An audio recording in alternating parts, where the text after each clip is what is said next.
ನಾವಿವತ್ತು ಕ್ರಿಪ್ಟೋ ಕರೆನ್ಸಿಗಳು ಫ್ಯೂಚರಲ್ಲಿ ಯಾವ ಥರ ಮೊಮೆಂಟಮ್ ಆಗ್ಬೋದು ಅನ್ನೋದ್ರ ಬಗ್ಗೆ ಟೆಕ್ನಿಕಲ್ ಅನಾಲಿಸಿಸ್ ಮಾಡುವ. ಮೊದಲಿಗೆ ಟೆಕ್ನಿಕಲ್ ಅನಾಲಿಸಿಸ್ ಮಾಡಬೇಕು ಅಂದರೆ ನಮಗೆ ಚಾರ್ಟ್ ಓಪನ್ ಇರಬೇಕು. ನಮ್ಮ ಚಾರ್ಟ್ ಓಪನ್ ಇದೆ, 7 ಡೇಸಲ್ಲಿ ಇದ್ದೀನಿ, ಅಂದರೆ ಒನ್ ವೀಕಲ್ಲಿ, ಅಂದರೆ ಒಂದು ವೀಕಲ್ಲಿ ಒಂದು ಕ್ಯಾಂಡಲ್ಲು ಎಷ್ಟು ಮೊಮೆಂಟಮ್ ಆಗಿದೆ ಅನ್ನೋದನ್ನು ಈ ಚಾರ್ಟ್ ನಮಗೆ ಹೇಳ್ತಾ ಇದೆ ಅಲ್ವಾ. ಮೊದಲಿಗೆ ಈ ಟೋಟಲ್ ಟ್ರೆಂಡು ಯಾವ ಥರ ಮೂಮೆಂಟ್ ಆಗಿದೆ ಅಂತ ನಾವು ಚೆಕ್ ಮಾಡೋಕ್ಕೆ ಫಿಬೋನಾಚಿ ಯೂಸ್ ಮಾಡ್ತೀವಿ. ಓಕೆ, ಫಿಬೋನಾಚಿ ನಾವು ಇಲ್ಲಿಂದ ಬಾಟಮಿಂದ ಟಾಪಿಗೆ ಈ ಟೋಟಲ್ ಟ್ರೆಂಡ್ನ ಟಾಪಲ್ಲಿ ನಾವು ಹಾಕಿದ್ದೀವಿ. ಇವಾಗ ಮಾರ್ಕೆಟ್ ಏನು ಮಾಡ್ತಿದೆ ಅಂದರೆ 236, 382, 0.5, 618, 786, 1 ಅಂತ ಇದೆ. ಇದೆಲ್ಲ ಏನಂದರೆ ಈ ಟೋಟಲ್ ಟ್ರೆಂಡ್ನ ಪರ್ಸೆಂಟೇಜ್ ಲೆಕ್ಕದಲ್ಲಿ ಮೂಮೆಂಟಮ್ ಹೇಳೋದು. ಅಂದರೆ 236 ಅಂದರೆ ಇದು 23%. ಓಕೆ, ಅದೇ ಥರ 382 ಅಂದರೆ 38%, 0.5 ಅಂದರೆ 0.5%, ಅಂದರೆ ಈ ಟೋಟಲ್ ಟ್ರೆಂಡ್ನ ಅರ್ಧ ಭಾಗ ಅಂದರೆ ಇಲ್ಲಿಗೆ ಬರುತ್ತೆ. ಸರಿನಾ? ನಾವು ಈ ಫಿಬೋನಾಚಿನ ತೆಗಿಬೇಕು. ಇವಾಗ ತೆಗಿಯೋಕ್ಕೆ ಮುಂಚೆ ನಾವು ಆ ಪರ್ಸೆಂಟೇಜ್ಗಳಿಗೆಲ್ಲ ಒಂದು ಹಾರಿಜಾಂಟಲ್ ಲೈನ್ ಹಾಕೊಳ್ಳುವ. ಓಕೆ,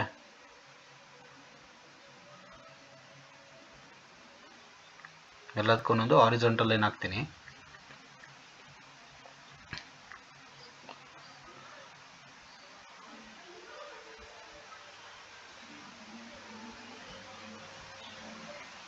ಇದು ನಮಗೆ ಫ್ಯೂಚರಲ್ಲಿ, ಅಂದರೆ ನಮ್ಮ ಒಂದು 5 ವರ್ಷಕ್ಕೋ 10 ವರ್ಷಕ್ಕೋ ನಾವು ಇನ್ವೆಸ್ಟ್ಮೆಂಟ್ ಮಾಡಬೇಕು ಅಂದರೆ ಏನನ್ನ ನೋಡಿ ಯಾವ ಥರ ಇನ್ವೆಸ್ಟ್ಮೆಂಟ್ ಮಾಡಬೇಕು ಅಂತ ನಾವು ಪ್ರತಿ ಕ್ರಿಪ್ಟೋ ಕರೆನ್ಸಿನ ನೋಡ್ತಾ ಹೋಗೋಣ.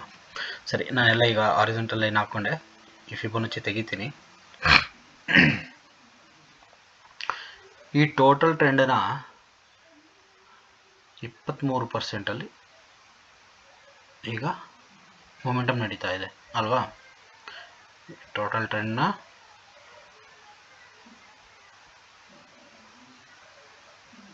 23% ಹತ್ರ ಮೊಮೆಂಟ್ ನಡೀತಾ ಇದೆ. ಈಗ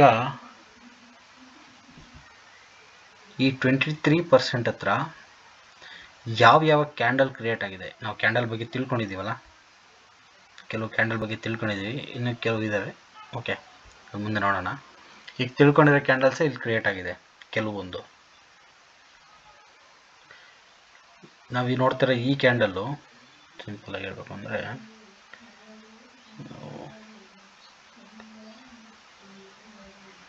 ನೋಡಿ, ಈ ಕ್ಯಾಂಡಲ್ ಇದೆಯಲ್ಲ, ಇದು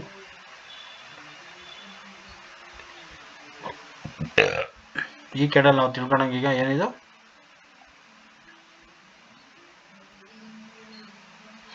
ಇದು ಈ ಥರ ಟಾಪಲ್ಲಿ ಆಗಿದೆ. ಈ ಟಾಪಲ್ಲಿ ಇದೊಂದು ರೆಸಿಸ್ಟೆನ್ಸ್ ಕ್ರಿಯೇಟ್ ಆಗಿದೆ ಅಲ್ವಾ. ಇಲ್ಲಿ ಈ ಟಾಪಲ್ಲಿ ಈ ಕ್ಯಾಂಡಲ್ ಕ್ರಿಯೇಟ್ ಆಗಿದೆ.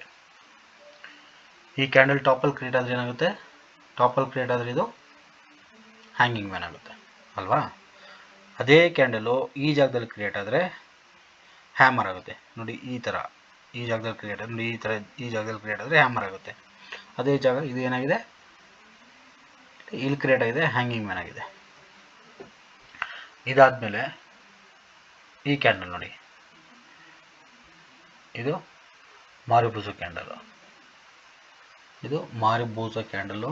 ಇದು ಬಂದು ಟಾಪಲ್ಲಿ ಕ್ರಿಯೇಟ್ ಆಗಿದೆ, ಇಲ್ಲಿಂದ ಮಾರ್ಕೆಟು ರಿಟರ್ನ್ ಆಗುತ್ತೆ ಅಂತ ಈ ಕ್ಯಾಂಡಲ್ ಸೂಚನೆ ಕೊಟ್ಟಿದೆ. ಅದೇ ಥರ ಇಲ್ಲಿ ಶೂಟಿಂಗ್ ಸ್ಟಾರ್ ಆಗಿದೆ, ಇಲ್ಲಿ ಡೋಜಿ ಆಗಿದೆ ಅಲ್ವಾ. ಇದಿಷ್ಟು ಕ್ಯಾಂಡಲ್ಗಳು ಇಲ್ಲಿ ಏನು ಸೂಚನೆ ಕೊಡ್ತದೆ ಅಂದರೆ, ಇದೆಲ್ಲ ಕ್ಯಾಂಡಲ್ಗಳು ಇಲ್ಲಿಂದ ಮಾರ್ಕೆಟು ರಿವರ್ಸ್ ಆಗ್ಬೋದು ಅನ್ನೋ ಸೂಚನೆನ ಈ ಎಲ್ಲ ಕ್ಯಾಂಡಲ್ ಕೊಡ್ತಾ ಇದೆ.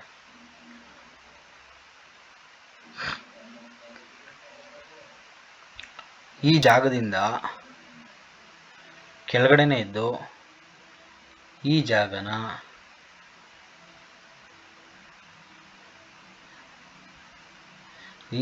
ಬ್ರೇಕ್ ಮಾಡಿದ್ರೆ ನೆಕ್ಸ್ಟು ಇಲ್ಲಿ ತನಕ ಬರ್ಬೋದು. ಈ ಜಾಗದ ಹತ್ರ ಬಂದು ಮತ್ತೆ ಏನಾದರೂ ಬೇರಿಶ್ ಕ್ಯಾಂಡಲ್ಗಳಾಗಿ ಮತ್ತೆ ಮೂಮೆಂಟ್ ಆಯಿತು ಅಂದರೆ ಇಲ್ಲಿ ತನಕ ಬರ್ಬೋದು. ಓಕೆನಾ? ಈ ಜಾಗ ಮತ್ತು ಈ ಜಾಗ ಇದು ಎರಡು ಜಾಗದಿಂದ ಮತ್ತೆ ರಿವರ್ಸ್ ಆಯಿತು ಅಂದರೆ ಅದೇನಂತ ತಿಳ್ಕೊಬೋದು ನಾವು. ಈ ಟ್ರೆಂಡ್ನ, ಈ ಟೋಟಲ್ ಟ್ರೆಂಡ್ ಇದೆಯಲ್ವಾ, ಈ ಟೋಟಲ್ ಟ್ರೆಂಡ್ನ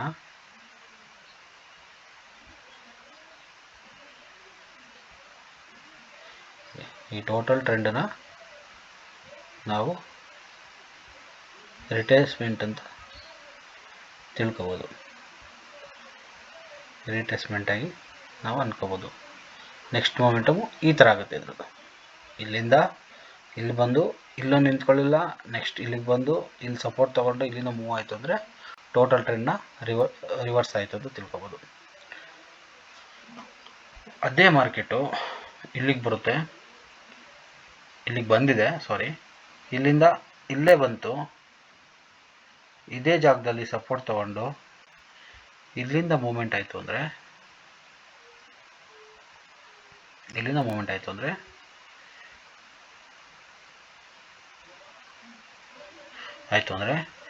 ಇಲ್ಲಿ ಮಾಡಿರೋ ಟ್ರೆಂಡು ಎಷ್ಟಿದೆ ಅಲ್ವಾ,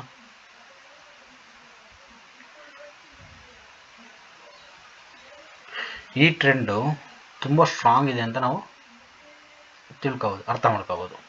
ಅಂದರೆ ಇದು ಬಂದು ಸಣ್ಣ ಪುಲ್ ಬೇಕಂದರೆ ತುಂಬ ಸಣ್ಣ ಪುಲ್ ಬೇಕಲ್ಲಿ ರಿಟರ್ನ್ ಆಗಿದೆ ಅಂತ ಅರ್ಥ.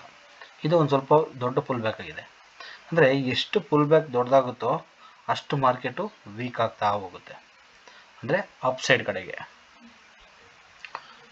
ಅದೇ ಮಾರ್ಕೆಟ್ ಇಲ್ಲಿಗೆ ಬಂದು ರಿಟ್ರೇಸ್ಮೆಂಟ್ ಆಯಿತು ಅಂದರೆ ಪುನಃ ನಾವು ಸ್ವಲ್ಪ ಅಲ್ಲಿಗಿಂತ ವೀಕ್ ಅಂತ ತಿಳ್ಕೊಬೋದು. ಇಲ್ಲಿಂದ ರಿಟ್ರೇಸ್ ಆಯಿತು ಅಂದರೆ ಇಲ್ಲಿಂದ ಇದಕ್ಕಿಂತ ಇದು ಸ್ಟ್ರಾಂಗ್ ಅಂತ ತಿಳ್ಕೊಬೋದು. ನಾವು ನೆಕ್ಸ್ಟ್ ಮೊಮೆಂಟಮ್ ಏನಾಗುತ್ತೆ ಅದನ್ನು ನೋಡ್ಕೊಂಡು ನಾವು ಫ್ಯೂಚರ್ಗೆ ಇನ್ವೆಸ್ಟ್ಮೆಂಟ್ ಮಾಡ್ತಾ ಹೋಗ್ಬೋದು. ಓಕೆನಾ? ಈ ಜಾಗದಲ್ಲಿ ಬಂದು ಒಂದು ಎಕ್ಸಾಂಪಲ್ ಹೇಳ್ತೀನಿ.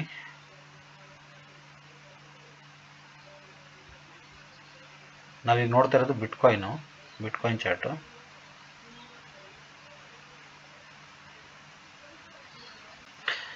ಈ ಜಾಗದಲ್ಲಿ ಬಂದು ಯಾವುದೋ ಒಂದು ಒಳ್ಳೆ ಕ್ಯಾಂಡಲ್ ಆಯಿತು, ಒಂದು ಹ್ಯಾಮರ್ ಆಯಿತು ಅಂತ ತಿಳ್ಕೊಳ್ಳುವ. ಈ ಜಾಗದಲ್ಲಿ ಬಂದು ಒಂದು ಹ್ಯಾಮರ್ ಆಯಿತು. ಹ್ಯಾಮರ್ ಆದಮೇಲೆ ಈ ಜಾಗದಲ್ಲಿ ನಮಗೆ ಎಂಟ್ರಿ ಸಿಗುತ್ತೆ. ಇದರ ಹೈ ಇದೆಯಲ್ವ, ಇದರ ಹೈಯಿಂದ ಮೇಲ್ಗಡೆ ಕ್ಯಾಂಡಲ್ಲು ಮೂಮೆಂಟಮ್ ಆಗ್ತಾಯಿದ್ರೆ ಎಂಟ್ರಿ ಸಿಗುತ್ತೆ.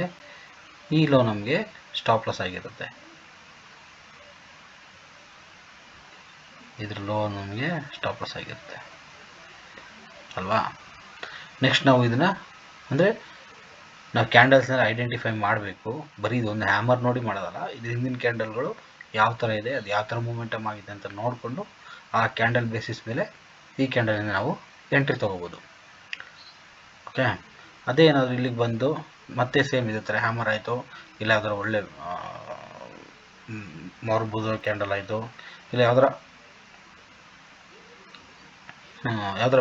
ಬುಲ್ಲಿಶ್ ಟ್ರೆಂಡ್ಗೆ ಯಾವ್ದಾರ ಒಂದು ಒಳ್ಳೆ ಕ್ಯಾಂಡಲ್ ಆಯಿತು ಅಂದರೆ ಇಲ್ಲಿಂದ ನಾವು ಮತ್ತೆ ಬುಲ್ ಮಾರ್ಕೆಟ್ ಮೂವ್ ಆಗ್ಬೋದು, ಬುಲ್ಲಿಶ್ ಆಗ್ಬೋದು ಮಾರ್ಕೆಟ್ ಅಂತ ನಾವು ಇಲ್ಲಿಂದ ಐಡೆಂಟಿಫೈ ಮಾಡಿ ನಾವು ಇಲ್ಲಿಂದ ನೆಕ್ಸ್ಟ್ ಟಾರ್ಗೆಟ್ಗೆ ಟ್ರೈ ಮಾಡ್ಬೋದು. ನೆಕ್ಸ್ಟ್ ಟಾರ್ಗೆಟ್ ನಾವು ಹೆಂಗೆ ನೋಡೋದು ಅಂದರೆ ಇದರಲ್ಲಿ ಟ್ರೆಂಡ್ ಬೇಸ್ಡ್ ರಿವರ್ಸಲ್ ನೋಡ್ಕೋಬೇಕು. ಟ್ರೆಂಡ್ ಬೇಸ್ಡ್ ರಿವರ್ಸಲ್ ನೋಡ್ಕೊಂಡು ಇಲ್ಲಿಂದ ನಾವು ಮಾಮೂಲಿ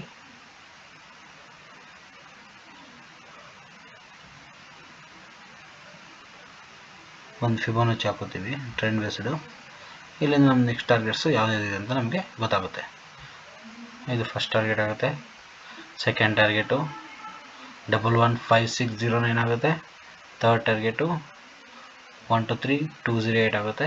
ಫೋರ್ತು ಈ ಥರ ಈ ಟಾರ್ಗೆಟ್ ಜಾಗದಲ್ಲಿ ಬಂದಾಗ ಸ್ವಲ್ಪ ಸಸ್ಟೇನ್ ಆಗಿ ಸೈಡ್ ವೇಸ್ ಆಗಿ ಮಾರ್ಕೆಟು ನೆಕ್ಸ್ಟ್ ಅಲ್ಲಿಂದ ಬ್ರೇಕ್ಔಟ್ ಆಗುತ್ತೋ ಇಲ್ಲ ಬ್ರೇಕ್ ಡೌನ್ ಆಗುತ್ತೋ ಅದನ್ನು ನೋಡ್ಕೊಂಡು ನಾವು ನಮ್ಮ ಸ್ಟಾಕ್ಸ್ನ ನಮ್ಮ ಕಾಯಿನ್ಸ್ನ ನಾವು ಹೋಲ್ಡ್ ಮಾಡ್ಕೋಬೇಕು. ನಮಗೆ ಇಲ್ಲಿಂದ ಮೂಮೆಂಟಮ್ ಆಗಲ್ಲ, ಸೈಡ್ ವೇಸ್ ಆಯಿತು, ಇಲ್ಲೇ ನಾವು ಪ್ರಾಫಿಟ್ ಬುಕ್ ಮಾಡ್ಕೊಳ್ಳೋಣ ಅಂದರೆ ನಿಮ್ಗೆ ಯಾವ ಜಾಗದಲ್ಲಿ ಬೇಕೋ ಆ ಜಾಗದಲ್ಲಿ ಪ್ರಾಫಿಟ್ ಬುಕ್ ಮಾಡ್ಕೋಬೋದು. ಇದು ಬಿಟ್ಕಾಯಿನ್ನ ನೆಕ್ಸ್ಟು ಯಾವ ಥರ ಮೂಮೆಂಟ್ ಆಗ್ಬೋದು ಅಂತ ಒಂದು ಸಣ್ಣ ಅನಾಲಿಸಿಸು. ಇದು ಟೆಕ್ನಿಕಲ್ ಅನಾಲಿಸಿಸು. ಟೆಕ್ನಿಕಲ್ ನಮಗೆ ಈ ಥರ ಹೇಳ್ತಾ ಇದೆ. ಈಗ ಆಲ್ರೆಡಿ ಏನು ಹೇಳ್ತದೆ ಅಂದರೆ ಈ ಥರ ಮೂಮೆಂಟ್ ಆಗ್ಬೋದು ಅನ್ನೋದನ್ನು ಟೆಕ್ನಿಕಲ್ ಹೇಳ್ತಾ ಇದೆ. ಓಕೆನಾ? ನೀವು ಫ್ಯೂಚರಲ್ಲಿ ಏನಾದರೂ ಬಿಟ್ಕಾಯಿನ್ ತೊಗೋಬೇಕು ಅಂದರೆ, ಬಿಟ್ಕಾಯಿನ್ SIP ಮಾಡ್ತೀನಿ ಅಂದರೆ ಈ ಜಾಗದಲ್ಲಿ ನೀವು SIP ಸ್ಟಾರ್ಟ್ ಮಾಡ್ಬೋದು. ಇಲ್ಲಾದರೂ ಸರಿ ಇಲ್ಲಿಂದ ನೀವು SIP ಸ್ಟಾರ್ಟ್ ಮಾಡ್ಬೋದು. ನಿಮಗೆ ಯಾವತ್ತಿದ್ರೂ ಅದು ರಿಟರ್ನ್ ಕೊಡುತ್ತೆ. ಬಟ್ ಬಿಟ್ಕಾಯಿನ್ ಇವಾಗಿರೋ ಟ್ರೆಂಡ್ಗೆ ಮೂಮೆಂಟಮ್ ಆಗ್ಬೋದು, ಬಟ್ ಒಂದು ಸಣ್ಣ ಪುಲ್ ಬ್ಯಾಕ್ ಬೇಕೇ ಬೇಕು. ಇಷ್ಟು ದೊಡ್ಡ ಮೂಮೆಂಟಮ್ ಆಗಿದೆ, ಇಲ್ಲಿಂದ ಒಂದು ಸಣ್ಣದಾಗಿ ಒಂದು ಪುಲ್ ಬ್ಯಾಕ್ ಬಂದು ಇಲ್ಲಿಂದ ಮತ್ತೆ ಮೂಮೆಂಟಮ್ ಆಗೇ ಆಗುತ್ತೆ. ಪುಲ್ ಬ್ಯಾಕ್ ಬಂದೇ ಬರಲೇಬೇಕು. ಇರೋ ಏನು ಹೇಳ್ತಾರೆ, ಪ್ರತಿಯೊಂದು ಅಪ್ ಟ್ರೆಂಡ್ ಆದಮೇಲೆ ಒಂದು ಪುಲ್ ಬ್ಯಾಕ್ ಆಗಿ ಮತ್ತೊಂದು ಅಪ್ ಟ್ರೆಂಡ್ ಆಗುತ್ತೆ, ಮತ್ತೊಂದು ಪುಲ್ ಬ್ಯಾಕ್ ಆಗುತ್ತೆ. ಓಕೆ, ಆ ಥರ ಲೆಕ್ಕ ಹಾಕೊಂಡ್ರೆ ಇದರಲ್ಲೊಂದು ಪುಲ್ ಬ್ಯಾಕ್ ಬರೋದಿದೆ. ಬಟ್ ಎಲ್ಲ ಏನಂದರೆ ಇದನ್ನು SL ಎಲ್ಲ ಹಂಟ್ ಮಾಡಿ ಅವರು ಪ್ರಾಫಿಟ್ಗಳು ಮಾಡ್ಕೊಂಡು ಆಮೇಲೆ ನಮಗೊಂದು ಫುಲ್ ವೇಪ್ ಕೊಟ್ಟು ಅಲ್ಲಿಂದ ಮೂವ್ ಆಗುತ್ತೆ. ದೊಡ್ಡ ಇನ್ವೆಸ್ಟ್ಮೆಂಟ್ ಮಾಡೋರಲ್ಲ ಅದೇ ಥರನೇ ಮಾಡೋದು. ಸಣ್ಣ ಜನಗಳು ರಿಟೇಲರ್ಸ್ ಏನಿದೆ ನಾವೆಲ್ಲ ಇದ್ದೀವಲ್ಲ, ನಮ್ಮನ್ನೆಲ್ಲ ನಮಗೆ ಲಾಸ್ ಜಾಸ್ತಿ ತಗೊಳ್ಳೋಷ್ಟು ಶಕ್ತಿ ಇರಲ್ಲ, ನಮ್ಮನ್ನೆಲ್ಲ ತೆಗೆದು ಬಿಸಾಕಿ ಅವರಲ್ಲಿಂದ ಮೂಮೆಂಟ್ ಆಗ್ತಾರೆ. ಇದು ಮಾರ್ಕೆಟಲ್ಲಿ ನಡೆಯೋಂಥದ್ದು. ಪ್ರತಿ ಮಾರ್ಕೆಟಲ್ಲೂ ಇದೇ ಥರನೇ ನಡೆಯೋದು. ಓಕೆ, ನೆಕ್ಸ್ಟ್ ಮೂಮೆಂಟಮ್ಮು ಇದೊಂದು ಪುಲ್ ಬ್ಯಾಕ್ ಆಗುತ್ತೆ. ಪುಲ್ ಬ್ಯಾಕಲ್ಲಿ ನೋಡ್ಕೊಳ್ಳಿ, ಫಿಬೋನಚ್ಚಿ ಹಾಕ್ಕೊಂಡು ಎಲ್ಲಿ ನಮಗೆ ರಿಟ್ರೇಸ್ಮೆಂಟ್ ಸಿಗ್ತದೆ, ಎಲ್ಲಿ ಒಳ್ಳೆ ಕ್ಯಾಂಡಲ್ ಆಗ್ತದೆ ಅಂತ. ಇಲ್ಲಾಗ್ಬೋದು, ಇಲ್ಲಾಂದರೆ ಇಲ್ಲಾಗ್ಬೋದು, ನೆಕ್ಸ್ಟ್ ಅದಾದಮೇಲೆ ಇಲ್ಲಾಗ್ಬೋದು. ಅದೇನಾದರೂ ಇಲ್ಲಿಂದ ತುಂಬ ಕೆಳಗಡೆ ಹೋಯಿತು ಅಂದರೆ ಅದನ್ನು ಅಷ್ಟು ಸ್ಟ್ರಾಂಗ್ ಇದೆ ಅಂತ ನಾವು ಕನ್ಸಿಡರ್ ಮಾಡೋಕ್ಕಾಗಲ್ಲ. ಮೇಲ್ಗಡೆ ಮೂವ್ ಆಗುತ್ತೋ ಆಗಲ್ವೋ ಅಂತ ನಾವು ಹೇಳೋಕ್ಕೂ ಆಗಲ್ಲ. ಓಕೆ, ಇವಾಗ ನಾವು ಬಿಟ್ಕಾಯಿನ್ ನೋಡಿದ್ವಿ, ಮುಂದೆ ಎಥೆರಿಯಮ್ ನೋಡುವ, ಸೊಲಾನೋ ನೋಡುವ, ಪ್ರತಿಯೊಂದು ಮುಂದಕ್ಕೆ ನೋಡೋಣ. ಓಕೆ.